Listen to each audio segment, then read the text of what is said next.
उन्होंने अपने आस्तीन में सांप नहीं पाले हुए हैं। हमारे आस्तीन में इतने सांप है कि हम अपने घर के सांपों से लड़े कि बाहर के दुश्मनों से लड़े। कलमा जानते हो, कलमा पढ़ो। कलमा नहीं पढ़ पाए, वस्त्र उतार करके, लिंग देख करके ये निर्धारित किया गया कि ये हिंदू है और हिंदू देख करके मारा गया। वहां किसी ने जाति नहीं पूछी। कहीं आपने सुना है मस्जिद से पैसा ले रही है सरकार, चर्च से पैसा ले रही है सरकार? माननीय अध्यक्ष जी,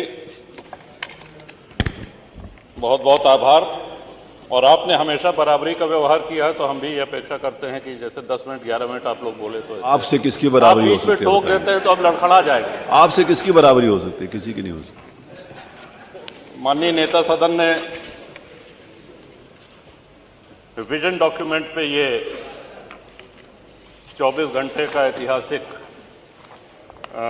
चर्चा करा करके ये पूछना चाहा है हम सभी लोगों से। माननीय प्रधानमंत्री मोदी जी का एक सपना है कि 2047 में जब हमारा देश अपनी आज़ादी के 100 वर्ष पूरे कर रहा हो तो हमारा देश कैसा दिखना चाहिए, हमारा देश कैसा होना चाहिए, इस विषय में उत्तर प्रदेश विधानसभा के माननीय सदस्यों की क्या राय है, क्या सलाह है, इस निमित्त ये विशेष आह्वान किया गया है। श्रीमान, कल से हम सभी लोग देख रहे हैं, बहुत से माननीय सदस्य तो इसमें ऐसे बोल रहे हैं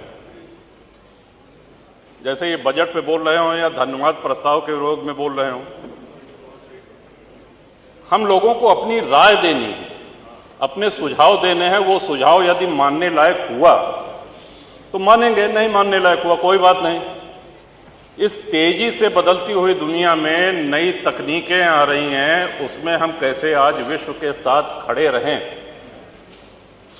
आज हमको अपने अंदर सुधार क्या करना है, व्यवस्था में क्या परिवर्तन लाना है, कैसे हम विश्व के अग्रणी देशों में अपनी गिनती कराएं, कैसे हम विश्व गुरु बने जो कि पहले भारत था। इस विषय में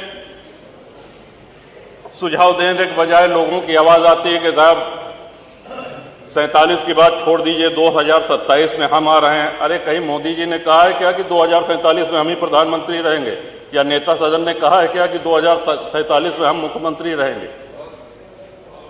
पार्टी और नेता आएगी जाएंगी, राष्ट्र का एक दृष्टिकोण होना चाहिए, एक लंबी लॉन्ग टर्म प्लानिंग होनी चाहिए ताकि हमारे देश की उन्नति हो सके और हमें विश्व के अग्रणी राष्ट्र में अपनी गिनती करा सके। इसलिए ये सदन श्रीमान, आज हमारे देश के सामने सबसे बड़ा खतरा जो बाहर से भी है और अंदर से भी है वो है आतंकवाद का। आतंकवाद इतना नित्य प्रयोग किया जाने वाला शब्द है कि हम इसको हल्के में लेने लगे। कल्पना करें, अमरनाथ जी दर्शन करने यदि कोई भक्त जाता है, बड़ी संख्या में लोग जाते हैं, 80,000 सैन्य बल लगते हैं सुरक्षा देने के लिए।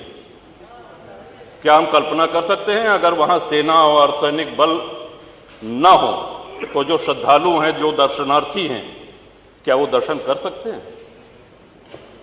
उनके साथ आतंकवादी क्या व्यवहार करेंगे, और जो व्यवहार करेंगे क्या जाति पूछकर करेंगे? अभी हाल में पुलवामा हुआ है, आप सभी लोगों ने देखा है, हम सभी लोग इसके गवाह हैं। कलमा जानते हो, कलमा पढ़ो। कलमा नहीं पढ़ पाए, वस्त्र उतार करके, लिंग देख करके ये निर्धारित किया गया कि ये हिंदू है और हिंदू देख करके मारा गया। वहां किसी ने जाति नहीं पूछी। किसी भी चीज का बंटवारा हो, चाहे वो घर का हो, संपत्ति का हो, व्यापार का हो, अगर आप बांटेंगे तो उसको कमजोर करेंगे। श्रीमान, भारत सबसे बड़ा विश्व का आबादी वाला देश है, सबसे बड़ा लोकतंत्र है और इसका बहुत बड़ा श्रेय इसमें जाता है कि बहुसंख्यक हिंदू समाज यहां रहता है। जिन देशों में संविधान लागू है, विश्व के जिन देशों में संविधान लागू है, जहां राजतंत्र है, सुल्तान है बैठे या कोई तानाशाह है, उसकी हम बात नहीं कर रहे हैं। जिन देशों में संविधान लागू है, समय के साथ देश काल परिस्थिति के अनुसार संविधान में संशोधन होते रहते हैं।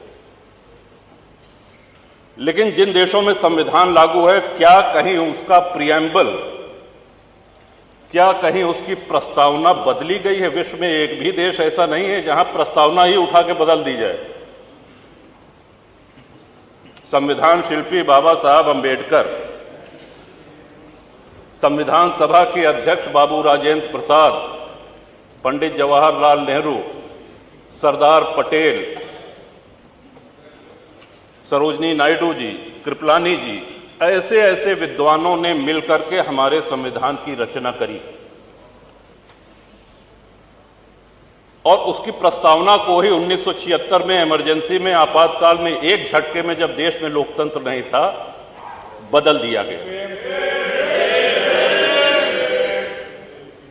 इवन बाबा साहब अंबेडकर उस वैद्य की तरह हैं जो एक बहुत बड़ा वैद्य कोई औषधि दे।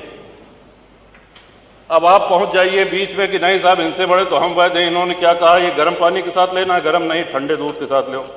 कहने इसमें क्या है, कहने इसमें अदरक मिला दो, इसमें क्या है, लहसुन प्याज मिला दो। तो जो वैद्य ने दवा दी है उसकी तो ऐसी तैसी हो गई। इतने बड़े, और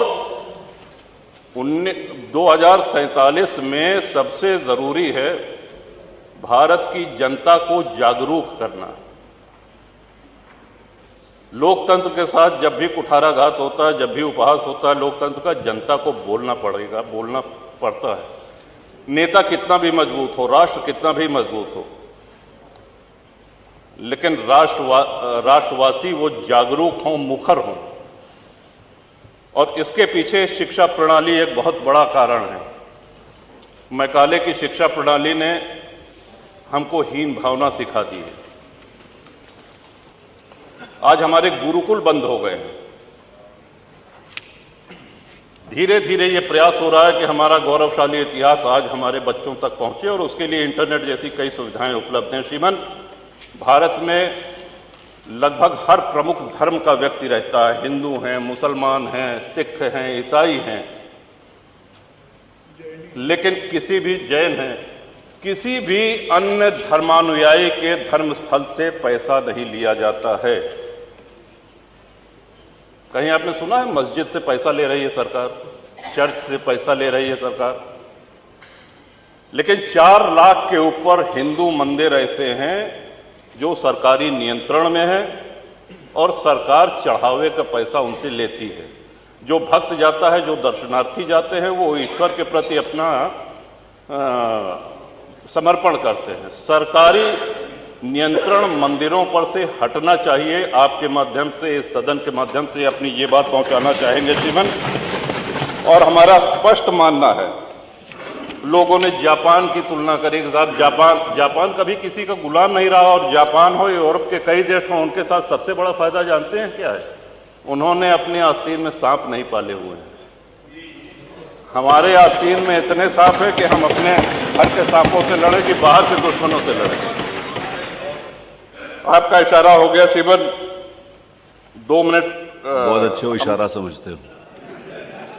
अंग्रेज जब भारत में आए, उसके पहले हमारी जीडीपी विश्व की जीडीपी के 30% से अधिक थी। पूरा व्यापार हम करते थे, और जब गए तो लगभग 1-1.5% बचे थे। हम कंगाली पे आ गए थे।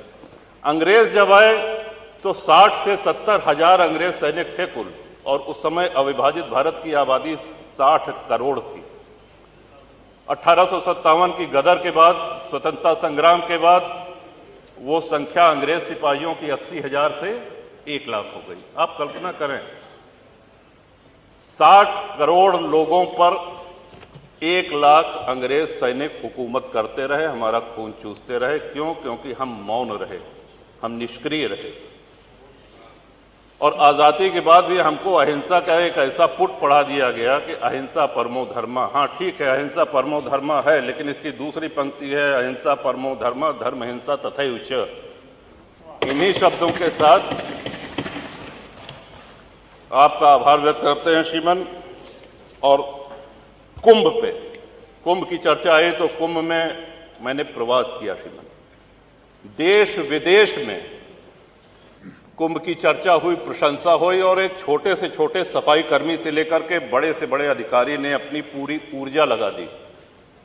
मैं समझता हूं कि इतने बार तुम माननीय नेता सदन गोरखपुर नहीं गए होंगे जितनी बार प्रयागराज गए हैं। सुबह न देखा न शाम देखा, हमेशा पहुंचते रहे और अद्भुत व्यवस्था। 60 करोड़ के ऊपर श्रद्धालुओं ने पतित पावनी मां गंगा में स्नान किया। इतना बड़ा जमावड़ा सनातनियों का, लेकिन कहीं ये नारा सुनने को मिला कि साहब इस मजहब के, इस धर्म के लोगों को हम नहीं रहने देंगे। कहीं किसी दूसरे धर्म, किसी दूसरे मजहब के किसी धर्म स्थल को कोई नुकसान पहुंचाया गया? एक नारा कहीं लगा? यही सनातन की, यही हिंदू धर्म की महानता है। और श्रीमन, भारत इसीलिए धर्मनिरपेक्ष राष्ट्र है क्योंकि हिंदू बाहुल्य है, सनातन बाहुल्य है। हम 2047 में विजन में जो योगदान देना चाहते हैं, हम इस महान सदन के आदरणीय सदस्यों के माध्यम से सलाह पहुंची है, उस सलाह में अपनी अंतिम एक बात अवश्य जोड़ना चाहेंगे कि कृषि भूमि हमारे देश में कम हो रही है। नगरों का, गांवों का निर्माण हो रहा है, प्लॉटिंग हो रही है, सड़कें निकाली जा रही, हमारी आबादी बढ़ रही है, लेकिन हमारी कृषि भूमि में कमी हो रही है। इस चिंता को भी ध्यान में रखें।